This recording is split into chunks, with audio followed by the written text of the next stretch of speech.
యోహాను సువార్త 18వ అధ్యాయము.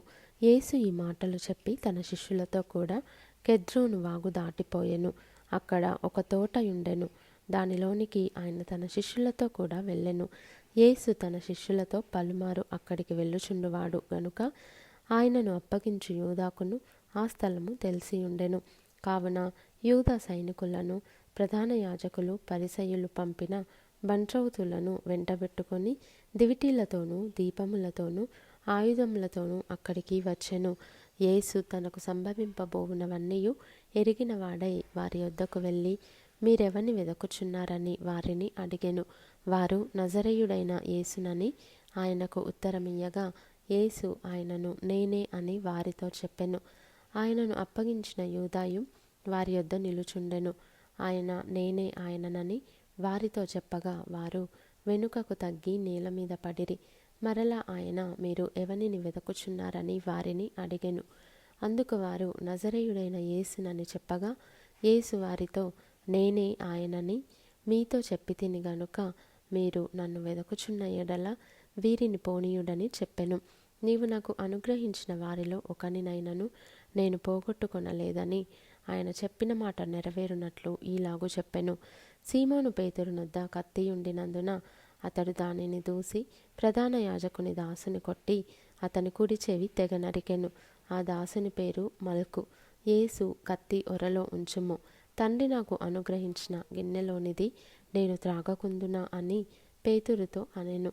అంతట సైనికులను సహస్రాధిపతియు యూదుల బంట్రౌతులను యేసును పట్టుకొని ఆయనను బంధించి మొదట అన్న యొద్దకు ఆయనను తీసుకొని పోయిరి.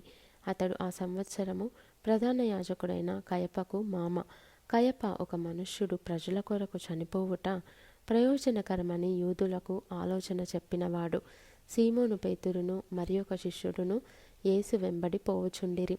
ఆ శిష్యుడు ప్రధాన యాజకునికి నెలవైన వాడు గనుక అతడు ప్రధాన యాజకుని ఇంటి ముంగిటిలోనికి యేసుతో కూడా వెళ్ళెను. పేతురు ద్వారమునొద్ద బయట నిలుచుండెను గనుక ప్రధాన యాజకునికి నెలవైన ఆ శిష్యుడు బయటికి వచ్చి ద్వారపాలకురాలితో మాటలాడి పేతురును లోపలికి తోడుకొని పోయెను.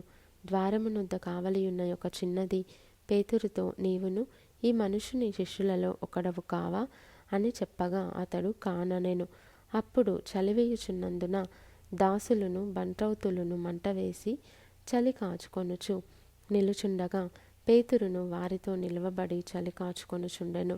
ప్రధాన యాజకుడు ఆయన శిష్యులను గూర్చియు ఆయన బోధను గూర్చియు యేసును అడుగగా, యేసు, నేను బాహాటముగా లోకము ఎదుట మాటలాడి తిని, యూదులందరూ కూడి వచ్చు సమాజ మందిరములలోనూ దేవాలయములోనూ ఎల్లప్పుడూ బోధించి తిని, రహస్యముగా నేనేమియూ మాటలాడలేదు. నీవు నన్ను అడుగనేలా? నేను వారికేమి బోధించినది విన్నవారిని అడుగుము. ఇదిగో, నేను చెప్పినది వీరెరుగుదురని అతనితో అనెను. ఆయన ఈ మాటలు చెప్పినప్పుడు దగ్గర నిలిచియున్న బంట్రౌతులలో ఒకడు, ప్రధాన యాజకునికి ఈలాగు ఉత్తరం ఇచ్చుచున్నావా అని చెప్పి యేసును అరచేతులతో కొట్టెను. అందుకు యేసు, నేను కాని మాట ఆడిన ఎడల ఆ కాని మాట ఏదో చెప్పుము. మంచి మాట ఆడిన ఎడల నన్నేల కొట్టుచున్నావనెను. అంతటా అన్న యేసును బంధింపబడి ఉన్నట్టుగానే ప్రధాన యాజకుడైన కయప యొద్దకు పంపెను.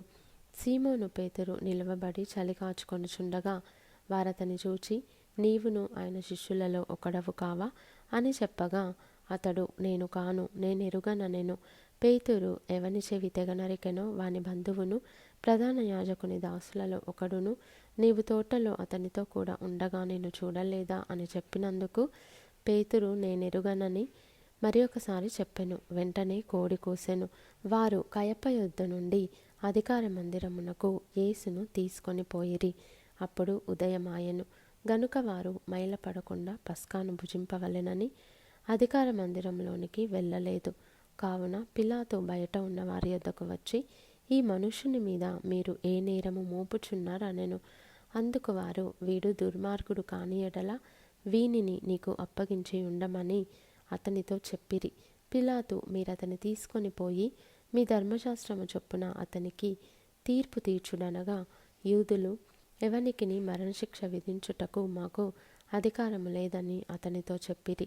అందువలన యేసు తాను ఎట్టి మరణము పొందబోవును దానిని సూచించి చెప్పిన మాట నెరవేరెను. పిలాతు తిరిగి అధికార మందిరంలో ప్రవేశించి యేసును పిలిపించి, యూదుల రాజువు నీవేనా అని ఆయనను అడుగగా, యేసు, నీ అంతట నీవే ఈ మాట అనుచున్నావా, లేక ఇతరులు నీతో నన్ను గూర్చి ఇది చెప్పిరా అని అడిగెను. అందుకు పిలాతు, నేను యూదుడనా ఏమి? నీ స్వజనమును ప్రధాన యాజకులను నిన్ను నాకు అప్పగించిరి కదా, నీవేమి చేసితివని అడుగగా, యేసు, నా రాజ్యము ఈ లోక సంబంధమైనది కాదు. నా రాజ్యము ఈ లోక సంబంధమైనదైతే నేను యూదులకు అప్పగింపబడకుండునట్లు నా సేవకులు పోరాడుదురు గాని నా రాజ్యము ఇహ సంబంధమైనది కాదనెను. అందుకు పిలాతు, నీవు రాజువా అని ఆయనను అడుగగా, యేసు, నీవన్నట్టు నేను రాజునే. సత్యమును గూర్చి సాక్ష్యమిచ్చుటకు నేను పుట్టి తిని, ఇందు నిమిత్తమే ఈ లోకమునకు వచ్చి తిని. సత్య సంబంధి అయిన ప్రతివాడును నా మాట వినుననెను. అందుకు పిలాతు, సత్యమనగా ఏమిటి అని ఆయనతో చెప్పెను. అతడు ఈ మాట చెప్పి బయటనున్న యూదుల యొద్దకు తిరిగి వెళ్ళి, అతని యందు ఏ దోషమును నాకు కనబడలేదు. అయినను పస్కా పండుగలో నేనొకని మీకు విడుదల చేయు వాడుక కలదు గదా, నేను యూదుల రాజును విడుదల చేయుట మీకిష్టమా అని వారిని అడిగెను. అయితే వారు, వీనిని వద్దు, బరబ్బను విడుదల చేయుమని మరలా కేకలు వేసిరి. ఈ బరబ్బ బందిపోటు దొంగ.